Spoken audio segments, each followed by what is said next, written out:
શહેરના વડસર ગામ પાસે આવેલ ઘનશ્યામ રેસિડેન્સીના કોમન પ્લોટ પર બિલ્ડર દ્વારા બાંધકામ કરાતા ઘનશ્યામ રેસિડેન્સીના રહેવાસીઓ દ્વારા કલેક્ટર બાદ પાલિકાની વડી કચેરી ખાતે રજૂઆત કરી હતી।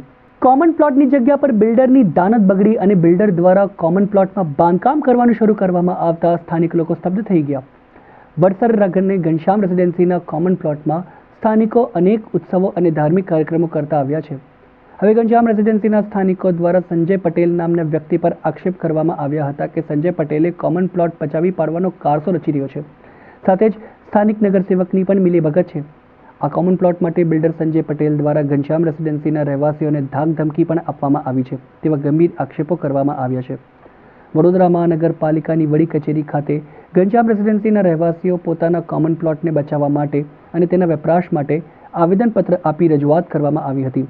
તેઓની સાથે અગ્રણી વિરેન્દ્ર રામી પણ જોડાયા હતા, જેમાં તેમણે જણાવ્યું કે ઘનશ્યામ રેસિડેન્સીના રહેવાસીઓના દસ્તાવેજમાં કોમન પ્લોટનો ઉલ્લેખ કરવામાં આવ્યો છે, પરંતુ નકશામાં કોમન પ્લોટ છે કે નહીં તે જોવાનું રહેશે અને જો નકશામાં પણ કોમન પ્લોટનો જોવા મળશે તો કાયદેકીય તેઓને તે કોમન પ્લોટ મળી શકે તેમ છે। આ ભારતીય જનતા પાર્ટીની સરકાર અને કમિશનર દ્વારા એના ઘરે તોડફોડ માટે દબાણનો મોરચો મોકલી દે।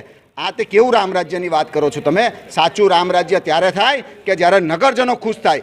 અત્યારે તો મને સ્પષ્ટ લાગે છે કે રામ રાજ્ય નથી, પરંતુ આ લોકોના રાજમાં રાવણ રાજ્ય થઈ રહ્યું એવું લાગે છે।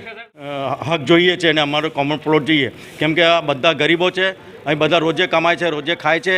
એવા માણસો એવા મોટા મોટા જે પ્રસંગો કરવા, લગ્ન પ્રસંગને અમારા ધાર્મિક પ્રસંગો કરવા હોય તો અમે ક્યાં જઈએ? એના માટે અમને જગ્યાની જરૂર છે અને જે કોમન પ્લોટ છે તે અમારું છે, એમાં કંઈ બાંધકામ કરવા નહીં દઈએ અને એ કોમન પ્લોટની અમને અધિકારીઓ અમને કમિશનર સાહેબ અમને એ અપાવે, અમને હક અપાવે, કોમન પ્લોટનો ન્યાય અપાવીને અમને અપાવે।